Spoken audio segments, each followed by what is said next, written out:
Mesdames, Mesdemoiselles, Messieurs, bonsoir. Au nom de la Caisse de Crédit Mutuel de Charenton-le-Pont, j'ai le plaisir de vous souhaiter à tous la bienvenue. Vous remerciez de votre nombreuse participation, parce que ce soir, la salle est bien remplie et c'est agréable pour nous. Cette participation à la conférence qui aura lieu tout à l'heure, en espérant que cette conférence vous amènera et vous rappellera de nombreux souvenirs. À certains qui ont connu ce genre de manifestation qui avait tous les dimanches matins ou tous les samedis après-midi, où chacun pouvait y aller avec ses parents quand il était enfant ou autre. Et puis, Monsieur Xavier Louis nous montrera et nous donnera quelques indications sur le cyclisme.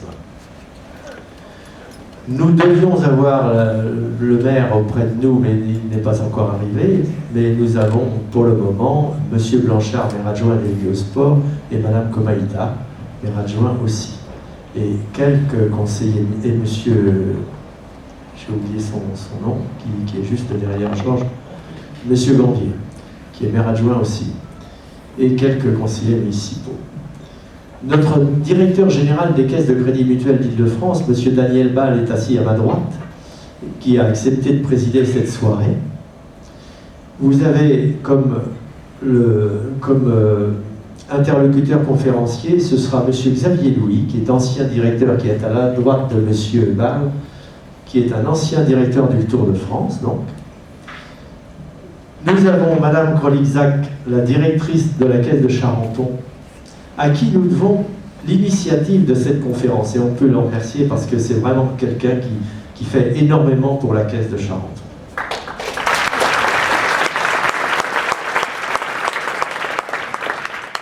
Vous connaissez aussi M. Claude Martinez, qui est mon collègue et ami, mais président du conseil de surveillance de la Caisse de Charenton. Et nous avons un satisfecit tout à fait à donner à Madame Grimois, qui a décoré cette salle pour nous donner et rappeler ce qu'est le cyclisme. Elle est là-bas au fond dans la salle. Merci Madame. Et M. Sadou, qui est assis à la droite de M. Xavier Louis, sera pour nous ce soir le monsieur loyal de la soirée. Je vous souhaite à tous une bonne soirée. À vous, monsieur Xavier. Merci, Monsieur le Président. Lorsque la directrice de votre caisse locale m'a demandé d'animer cette soirée, j'ai immédiatement accepté. C'était un peu présomptueux de ma part, parce que je ne connais rigoureusement rien au cyclisme. Je suis simplement un collègue de Chantal Krolikzak, et je l'ai fait parce que ça m'a rappelé quelques souvenirs personnels. Car évoquer les grandes heures du cyclisme est une idée qui m'a immédiatement plu. Je me souviens encore aujourd'hui de ces moments haletants que je vivais tout gamin, dans mon petit village, à l'écoute de Radio Luxembourg. J'entendais les exploits de Charlie Gaulle, Geminiani, Baham Montes. J'étais assez jeune encore à l'époque. Les dernières saisons de Louison Bobet, l'arrivée de Jacques Anquetil. Pour moi, c'était à la radio en 1957, je n'avais que 5 ans, et déjà j'étais passionné. Peut-être est-ce la radio qui donne ce côté chevaleresque à ce sport, mais chacun de ces champions, pour moi, avait des jours de gloire, avait des jours de défaillance. Que le maire vient d'arriver, je le salue. Cela en faisait des hommes, pas des machines, parce que quand on regarde aujourd'hui passer le tour, parfois ça donne cette impression-là. Bien sûr, on ne parlait pas de dopage à cette époque. Pour le gamin naïf que j'étais, ça n'existait pas. Ces champions avaient un visage humain, c'était des modèles, et je comprends qu'ils aient donné envie à beaucoup de s'engager dans la voie du sport.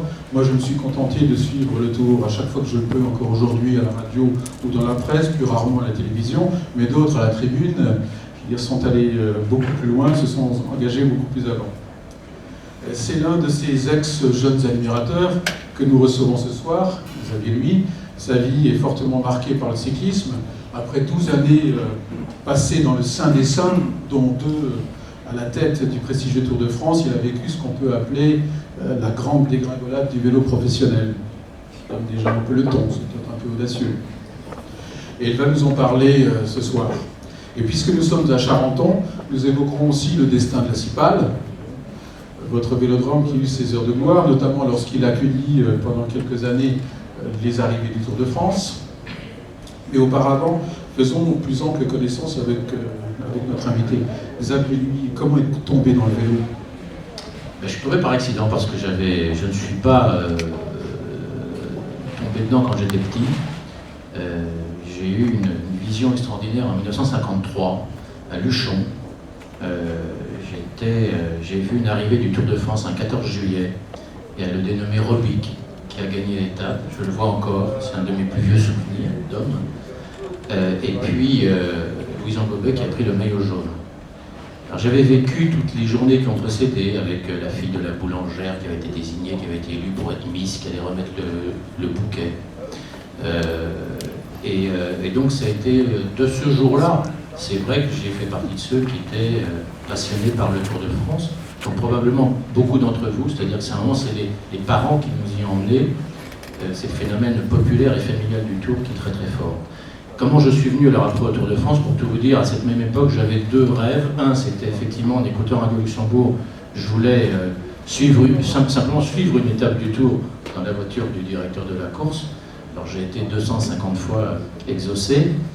Et puis j'avais une autre ambition, c'était bien avant de me raser, je voulais être président de la République.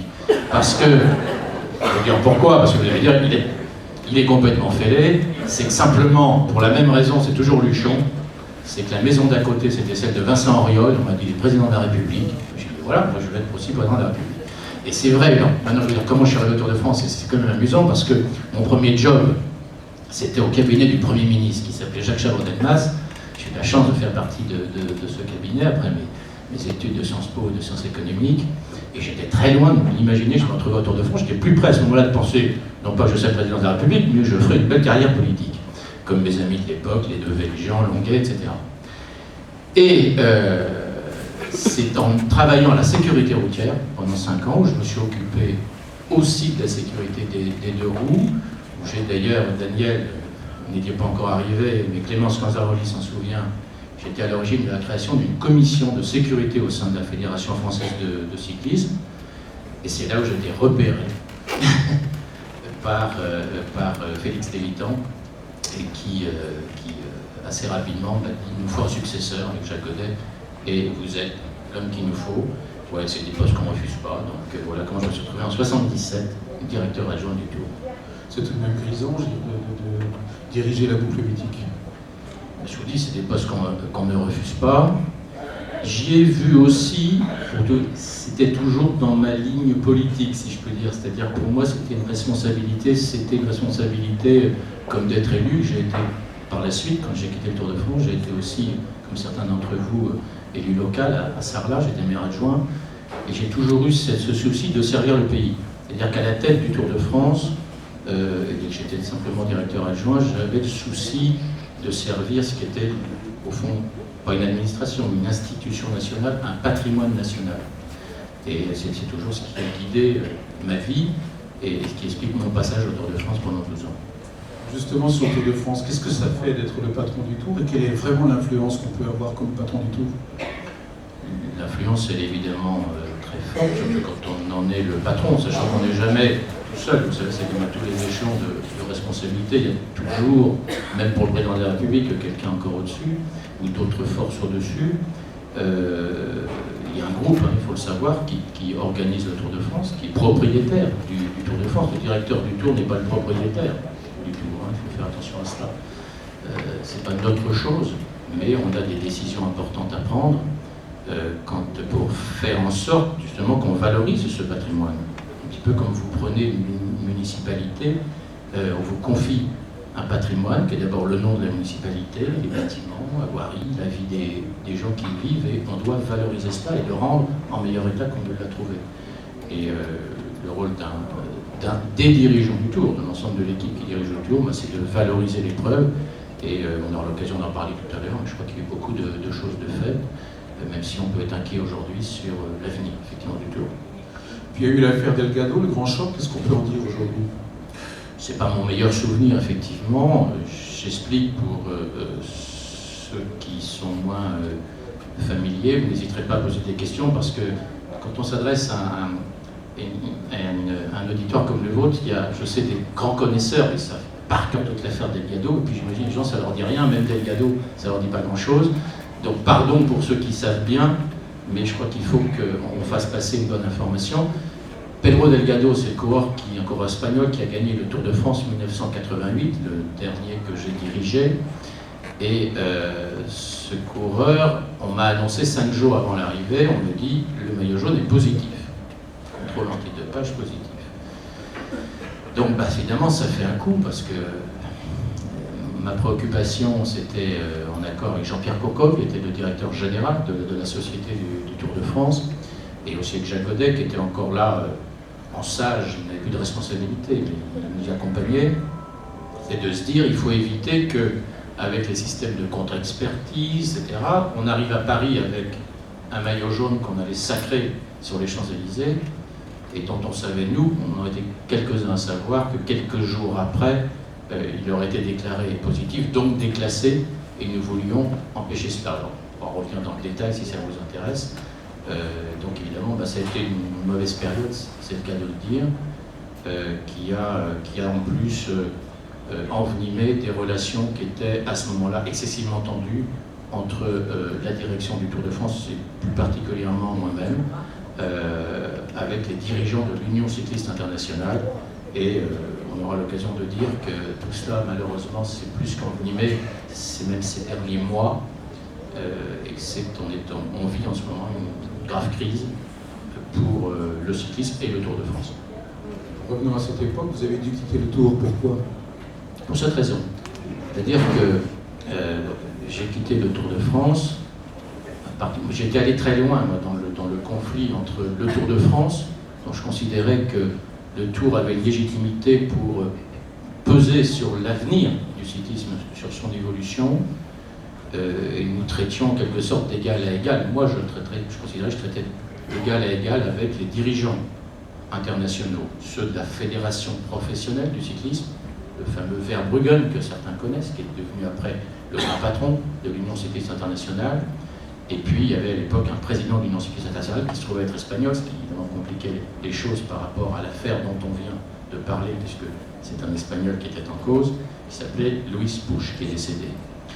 Et donc moi j'étais allé très loin, peut-être même trop loin, j'avais franchi certaines lignes jaunes dans mes relations avec eux. À un moment donné, à la fin de l'année, à l'automne 88, à la fin de la saison, le groupe de presse, j'ai rappelé tout à l'heure que le Tour de France appartient au groupe Amaury, vous savez, qui édite l'Équipe et le Parisien Libéré, enfin le Parisien Libéré qui ne l'est plus, et l'Équipe surtout, et le groupe a considéré que, compte tenu de son rôle et de la propriété de l'Équipe, il ne pouvait pas se permettre d'avoir un conflit aigu avec une fédération internationale, en l'occurrence donc la Fédération internationale de cyclisme. Et donc il a fallu en quelque sorte changer les hommes, on a mis en place une nouvelle équipe qui avait pour mandat, c'est Jean-Marie Leblanc qui vient de partir, mais qui avait un mandat très précis de faire, sinon à Miami, en tout cas de bien se rendre, de respecter l'autorité de la Fédération internationale. Et c'était la suite de plein de choses qui se sont passées. Le fait que, par exemple, ce n'était plus, je prends un point très important qui est majeur, ce n'était plus l'organisateur du Tour de France qui décidait des équipes qui participaient à l'épreuve, c'était à partir de là l'Union cycliste internationale. Et au début, on en a imposé 14, puis 16, puis 20, c'est-à-dire qu'à la limite, il n'y a plus aucune marge de main-d'œuvre, donc plus de pouvoir au Tour de France, le pouvoir est entre les mains de l'Union cycliste internationale. Voilà la raison principale de mon départ. Je suis ajouté des aspects politiques, mais pas système.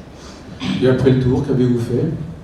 Que faites-vous aujourd'hui? Et bien, maintenant, j'ai pu refaire de la politique, puisque je me suis aussitôt présenté à des élections municipales, donc à Sarlat, où je suis resté 12 années maire adjoint chargé de la communication, du tourisme et de la culture. Et puis en même temps, j'ai créé une société, ça c'est une très belle aventure, une société qui fait du conseil en développement local, qui intervient dans ce qu'on appelle les relations institutionnelles, le lobbying, et qui continue à intervenir ainsi un peu dans le monde du vélo. Et ça fait maintenant 17 ans voilà, que j'ai créé cette société, j'en suis très fier. Est-ce que vous faites toujours du vélo? Eh oui, je fais du vélo, c'est pour ça que j'ai toute petite légitimité ce soir pour parler surtout de la CIPAL. C'est beaucoup de choses pour moi, la CIPAL. C'est d'abord toute une période ma vie. Alors, j'ai été un très modeste cycliste, à la différence de l'ami Daniel, qui lui était première catégorie. Moi, j'étais dans ce qu'on appelle les etc.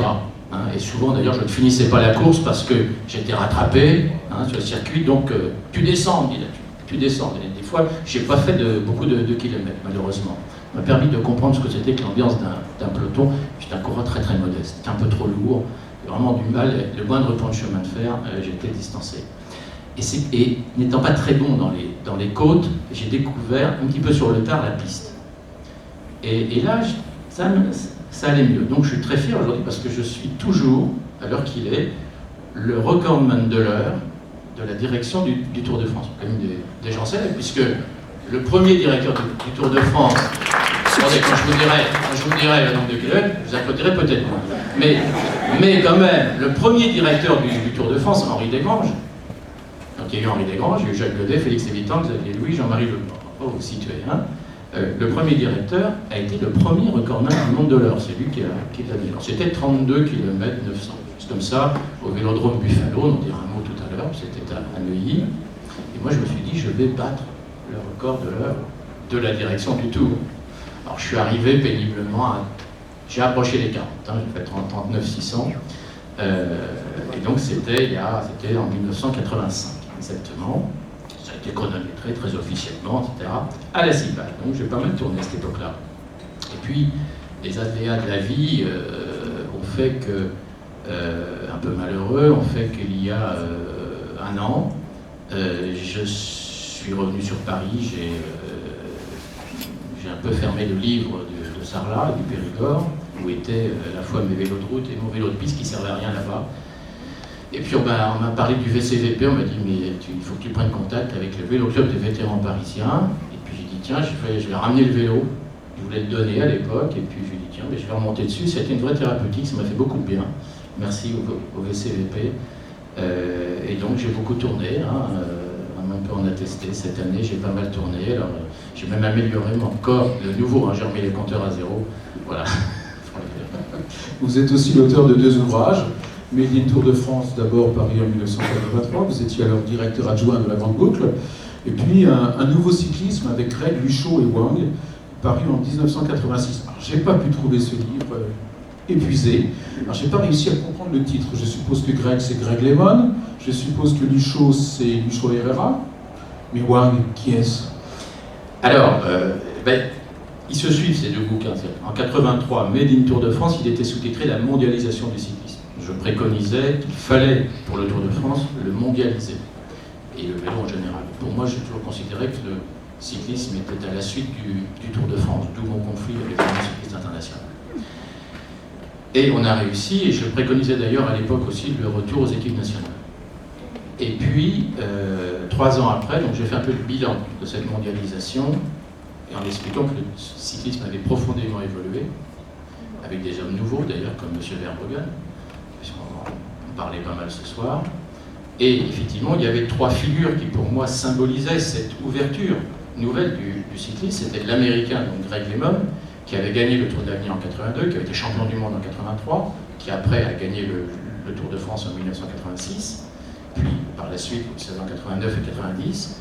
Et puis, il y avait donc Lucho Herrera. Lucho Herrera, c'est extraordinaire parce que c'est vrai, pour moi, c'est quelque chose qui m'a beaucoup marqué. Je suis allé chercher les Colombiens. Je les ai vraiment aidés à arriver dans le cyclisme international. Et il y a une première équipe nationale colombienne qui a participé. C'était quelque part un retour aux équipes nationales. En 1983, au Tour de France, c'était le début du renouveau du Tour, de sa dimension olympique qu'on n'avait jamais vue. Donc c'est Luis Herrera, vous connaissez ce fabuleux grimpeur de poche, qui a gagné l'Alpe d'Huez, entre autres. Et puis alors Wang c'est Wang Li, c'est une Chinoise. C'est une Chinoise qui avait fait une très très belle performance. Au général, elle avait fait 5e du Tour féminin gagné par Jenny Longo, 85. Mais sur la partie, parce qu'on avait dû faire un tour en 2 parties, je fais court si vous voulez, et dans la 2e partie, elle avait fait 3e en fait, sur la seconde partie de l'épreuve. Et pour moi, c'était symbolique aussi, évidemment, de l'ouverture. Vous avez les États-Unis, la Colombie, la Chine. Voilà, c'était le nouveau cyclisme. Vous êtes en train d'écrire un 3e ouvrage, nous l'évoquerons tout à l'heure, mais auparavant, quelques mots sur le rapport 100 ans de Tour de France au service du tourisme que vous avez rédigé en 2003. à l'occasion du centenaire du Tour de France, lorsque Louis Bertrand, secrétaire d'État, Léon Bertrand, effectivement, secrétaire d'État au tourisme, vous a demandé de réfléchir en quoi le Tour de France, avec sa notoriété, avec ce qu'il représente aussi comme audience, a pu servir la promotion du tourisme français. Vous avez été amené à faire des propositions, est-ce qu'on peut les résumer? Vous en savez des choses, hein, ici. C'est bien documenté. Effectivement, à l'occasion du centenaire du Tour de France, le ministre délégué au tourisme, Léon Bertrand, m'a demandé compte tenu de mes activités, et il faut savoir aussi dans le cadre de mes activités professionnelles, dont je vous ai dit rapidement un mot, j'ai été amené, ce qui m'a laissé en relation très étroite et intime et amicale avec le Tour de France et mes successeurs, à conseiller des villes qui recevaient le Tour de France. Et je me suis rendu compte que beaucoup de villes d'ailleurs ne savaient pas bien exploiter l'événement Tour de France, donc créer l'événement dans l'événement. Et puis effectivement, je vous ai dit un peu ce qui m'avait toujours motivé par rapport au Tour de France. Je considérais que le Tour c'est la plus belle ambassade de France. C'est une fantastique vitrine, on ne s'en rend pas compte. D'ailleurs, on ne s'en rend pas compte parce qu'il est là, on s'en rendra compte s'il était supprimé. C'est une extraordinaire vitrine pour le tourisme français, y compris l'arrivée à Paris, qui est quand même suivie par 800 millions de gens. Et donc j'ai résumé tout cela et j'ai fait effectivement des propositions très concrètes pour chacune des villes, comment on peut valoriser la venue du Tour de France, mobiliser toute la ville plusieurs mois avant, créer de l'événement dans l'événement qui va permettre de faire parler de sa commune, de ses réalisations dans le monde entier, à l'occasion du Tour. Et puis j'ai fait un certain nombre de propositions d'un contrat qui pourrait être passé entre le ministère du Tourisme et le Tour de France, comme il en existe entre, par exemple, le ministère de l'Équipement, vous savez, et le Tour de France. Donc voilà, c'était l'objet de ce rapport qui d'ailleurs, je crois, est accessible effectivement sur Internet. Alors, dans ce rapport, il y a deux chiffres qui m'ont frappé. Le premier, vous évoquez l'importance du Tour pour les villes traversées, et vous dites une ville d'étape bénéficie automatiquement, et vous dites une simple ville d'étape, hein, c'est pas un départ du Tour, une arrivée du Tour, hein, bénéficie automatiquement de plus de 5000 citations à travers le monde, c'est énorme. Oui, alors je vais vous raconter un peu de comment ça se passe dans les coulisses du Tour. Quand je suis devenu directeur, ça m'intéressait qu'on puisse mesurer au moins une fois. Effectivement, il y a ce qu'on appelle, certains spécialistes de ça, ce qu'on appelle un argus de presse. Vous lancez une opération, vous achetez une société qui s'appelle l'Argus de la presse, et qui va veiller que dans tous les journaux, chaque fois qu'un terme est donné, ça peut être votre nom, ça peut être le nom d'une opération, en l'occurrence c'était le Tour de France, chaque fois que le terme apparaît, on vous renvoie la coupure de presse en question. Et ça peut être au niveau international. Alors évidemment c'est assez coûteux, c'est assez lourd, et on a donc fait cela en 1987, et on a eu des caisses entières qui sont arrivées au Tour de France avec le Los Angeles Times, l'Asahi Shimbun, c'est un journal qui tire 1 million d'exemplaires au Japon. Enfin bref, je vous passe toute la presse internationale. On a pu mesurer comme ça qu'effectivement, sur une étape, c'était en moyenne 5000 citations de presse. Donc c'est un coût. Est-ce que ça explique qu'il y a 3 fois plus de demandes que de possibilités? Là, je parle des villes potentielles pour des étapes. C'est quand même un budget important pour les communes. Vous étiez maire adjoint, donc vous devez savoir que c'est un enjeu. Comment se fait-il que les communes s'engagent autant sur le Tour de France? Parce que le retour, comme on dit, sur investissement, et c'est votre argent de contribuable. Si demain Charenton reçoit le Tour de France, ce serait une bonne idée d'ailleurs, pour faire un départ de la Cipale. Ce serait sympa, mais on pourrait imaginer un jour, s'il y a par exemple un contre-la-montre qui part de la Cipale pour aller aux Champs-Élysées, ce serait une belle idée, soit dit en passant. Mais donc c'est le rôle du contribuable, c'est normal que si on fait ce type d'investissement, je sais que votre conseil municipal se réunira en disant est-ce que c'est pas de l'argent fichu en l'air, qu'est-ce que ça va nous apporter, etc. Donc il y aura une réflexion à la fois après sur comment valoriser la chose.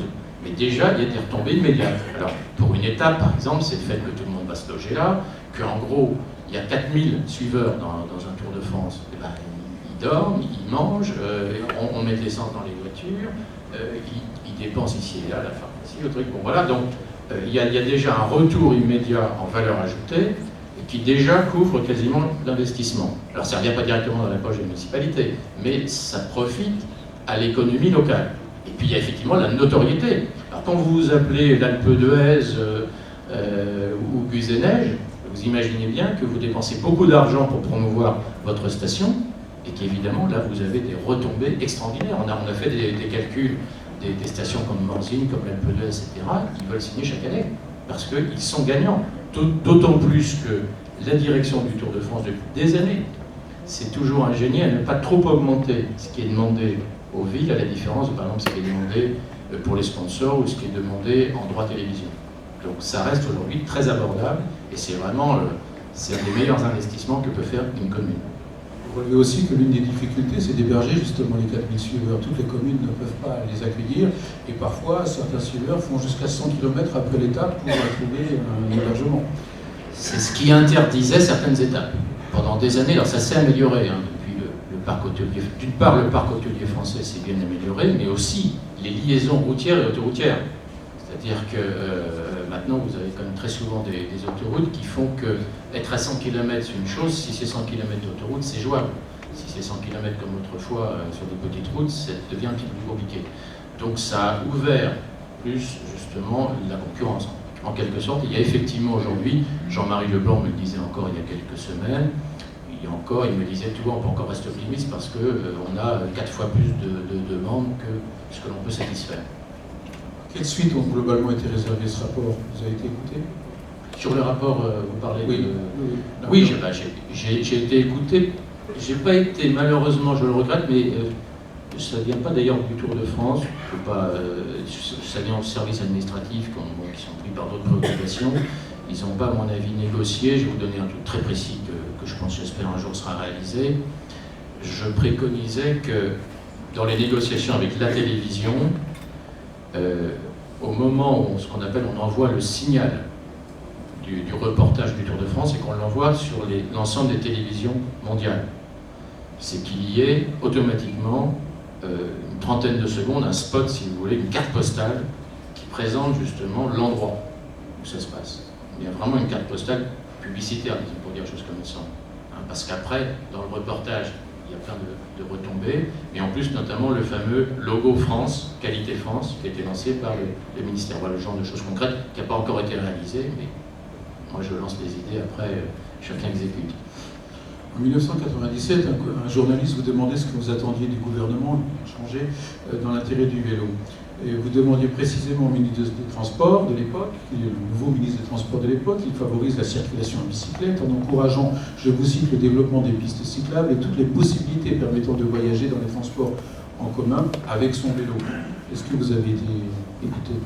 Ah, alors là, oui, attendez, c'était. Mais je me suis pas en 97. Là, si, c'est 97. Parce que j'ai fait beaucoup plus de choses ces derniers temps, puisqu'en fait, dans le cadre de mes activités professionnelles, j'ai été chargé je travaillais pour le comité de promotion du vélo. Et au mois d'avril, c'est passé un peu inaperçu malheureusement, mais je vous le confirme, il y a eu un monsieur vélo qui a été nommé. Alors je vois que j'ai beaucoup travaillé en ce sens, qui a été nommé par le président de la République. Donc la structure de coordination interministérielle a été décidée par le président de la République. C'est le Premier ministre qui a nommé M. Hubert Peigné monsieur vélo.